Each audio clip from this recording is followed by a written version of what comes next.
So guys, क्या आपके भी मोबाइल फ़ोन में साउंड नहीं आ रहा है?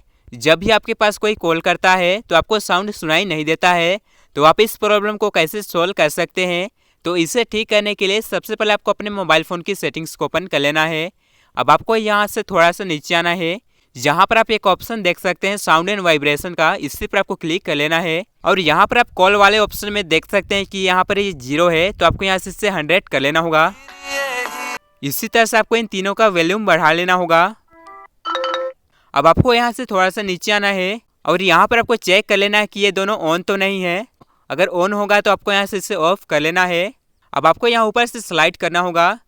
अब आपको यहाँ पर चेक कर लेना है कि आपका मोबाइल म्यूट तो नहीं है। अगर आपके में इस तरह का ये ऑन है तो आपको यहाँ से इसे ऑफ कर लेना होगा। अब आपको अपने मोबाइल फ़ोन को एक बार रिस्टार्ट कर लेना है, यानी आपको अपने मोबाइल को एक बार स्विच ऑफ करके ऑन कर लेना है। इसके बाद आपके मोबाइल फ़ोन में आवाज़ आना चालू हो जाएगा, यानी आपके पास जब भी कोई कॉल करेगा तो आपको साउंड सुनाई देगा।